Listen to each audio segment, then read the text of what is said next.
નમસ્કાર વિદ્યાર્થી મિત્રો, આજે આપણે કરંટની અંદર 2025માં જે મુખ્ય પુરસ્કારો મળ્યા છે તેની ચર્ચા કરીશું. કે રાષ્ટ્રીય પહેલો વિભાગ જોઈએ, એની અંદર રાષ્ટ્રીય રમતના પુરસ્કારો જોઈએ.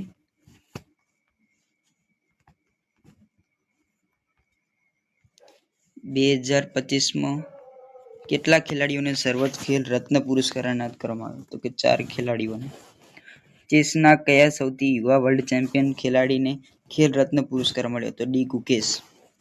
ત્યારબાદ આગળ જોઈએ તો કે શૂટિંગની કઈ મહિલા ખેલાડીને 2025માં ખેલ રત્ન પુરસ્કારથી સન્માનિત કરવામાં આવ્યા? તો કે મનુ ભાકર. મેન્સ હોકી ટીમના કયા કેપ્ટનને ખેલ રત્ન પુરસ્કાર મળ્યો? તો કે હરમનપ્રીત સિંહ. આગળ જોઈએ તો કે પેરા એથ્લેટિક્સમાં ખેલ રત્ન પુરસ્કાર કોને મળ્યો? જે પેરા ઓલિમ્પિકમાં ગોલ્ડ મેડલ વિજેતા પણ છે, તો કે પ્રવીણ કુમાર. આગળ જોઈએ તો 2025માં કુલ કેટલા ખેલાડીઓને અર્જુન પુરસ્કાર આપવામાં આવ્યો? તો કે 32 ખેલાડીઓને. હર્ટ્સમાં અર્જુન પુરસ્કાર જીતનાર મહિલા એથ્લેટ્સનું નામ શું છે? તો કે જ્યોતિ યારાજી. જેવલિન થ્રો માટે અર્જુન પુરસ્કાર કોને મળ્યો? તો કે અનુ રાની. કઈ બોક્સરને 2025માં અર્જુન પુરસ્કારથી સન્માનિત કરવામાં આવ્યા? નીતુ. 10મો પ્રશ્ન, શૂટિંગમાં અર્જુન પુરસ્કાર જીતનાર કયા ખેલાડીનું નામ સ્વપ્નશીલ છે? તો કે સ્વપ્નશીલ સુરેશ કોસલે. આ જવાબમાં કયા ખેલાડીનું નામ આવે પણ આમાં જવાબ જ આપી દીધો છે. આગળ 11મો પ્રશ્ન જોઈએ. હોકીની કઈ મહિલા ખેલાડીને અર્જુન પુરસ્કાર મળ્યો? સલીમા ટેટે. ચેસમાંથી કઈ મહિલા ખેલાડીને અર્જુન પુરસ્કાર મળ્યો? તો કે વંતિકા અગ્રવાલ. ભારતના પ્રથમ પેરા ઓલિમ્પિક ગોલ્ડ મેડલ વિજેતા કોને લાઈફ ટાઈમ અચીવમેન્ટ માટેનો અર્જુન પુરસ્કાર મળ્યો? તો કે મુરલીકાંત રાજારામ પેટકર.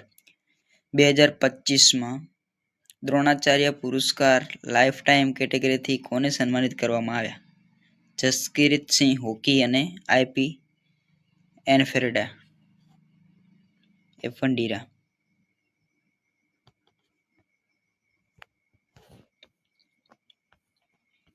આ વિભાગ બી ની અંદર પદ્મ પુરસ્કારો 2025ના જોઈએ. તો કે 2025માં કેટલા મહાનુભાવોને પદ્મ વિભૂષણ મળ્યો? તો કે 7 મહાનુભાવોને. 16મો પ્રશ્ન, ગુજરાતના કયા સુપ્રસિદ્ધ કલાકારને પદ્મ વિભૂષણથી સન્માનિત કરવામાં આવ્યા? કુમુદની રજનીકાંત લાખિયા. મેડિસિન ક્ષેત્રે વિભૂષણ જીતનાર વ્યક્તિનું નામ? તો કે દુધ્વર નાગેશ્વરી રેડ્ડી. જસ્ટિસ જગદીશસિંહ ખેહરને કયા ક્ષેત્રમાં પદ્મ વિભૂષણ મળ્યો? તો કે જાહેર બાબતોની અંદર. આગળ જોઈએ 2025માં કુલ કેટલા મહાનુભાવોને પદ્મ ભૂષણ પુરસ્કાર મળ્યો? 19 મહાનુભાવોને. ત્યારબાદ જોઈએ વેપાર અને ઉદ્યોગ ક્ષેત્રે ગુજરાતમાંથી પદ્મભૂષણ કોને મળ્યો? પંકજ પટેલને. હોકીના કયા ખેલાડીને પદ્મભૂષણ પુરસ્કાર મળ્યો? તો કે PR જયેશ. 22મો પ્રશ્ન, પદ્મશ્રી પુરસ્કાર 2025માં કુલ કેટલી વ્યક્તિઓને એનાયત કરવામાં આવ્યો? તો કે ટોટલ 113 વ્યક્તિઓને એનાયત કરવામાં આવ્યો. ગુજરાતના કયા પ્રખ્યાત આર્કિટેક્ટ પદ્મશ્રીને મળ્યો જેમણે રામ મંદિરના નિર્માણમાં યોગદાન આપ્યું? ચંદ્રકાંત સોમપુરા. આગળ જોઈએ તો કે પદ્મશ્રી વિજેતા પરમાર લવજીભાઈ નાગજીભાઈ કયા ક્ષેત્ર સાથે જોડાયેલા છે? તો કે કલા ક્ષેત્રે.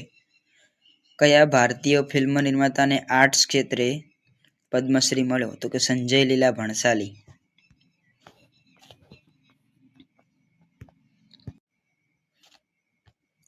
વિભાગ 3માં ફિલ્મ અને મનોરંજન પુરસ્કાર જોઈએ.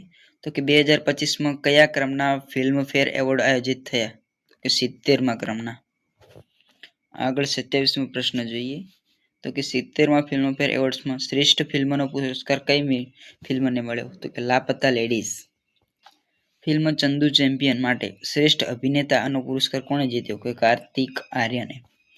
ફિલ્મ જીગરા માટે શ્રેષ્ઠ અભિનેત્રી મહિલાનો પુરસ્કાર કોણે જીત્યો? કે આલિયા ભટ્ટે. ત્યારબાદ ફિલ્મ લાપતા લેડીઝ માટે શ્રેષ્ઠ દિગ્દર્શકનો પુરસ્કાર કોને મળ્યો? તો Kiran Rao. Critics award for best films કઈ ફિલ્મને મળ્યો? તો કે 12th ફેલ. આગળ જોઈએ, કઈ બોલિવૂડ અભિનેત્રીને આંતરરાષ્ટ્રીય સ્તરે વર્લ્ડ સિનેમા આઇકન એવોર્ડ મળ્યો હતો? કે દીપિકા પાદુકોણ. આગળ 33મો પ્રશ્ન જોઈએ કે Dada Saheb Phalke international film festival એવોર્ડમાં ફિલ્મ ઓફ ધ યર કોને ઘોષિત કર્યા? તો કે એનિમલ. તો મિત્રો 33 પ્રશ્નો આટલે સુધી રાખીએ છીએ. ત્યારબાદ બીજા પાઠની અંદર 34 થી 50 પ્રશ્નો લઈ લઈશું.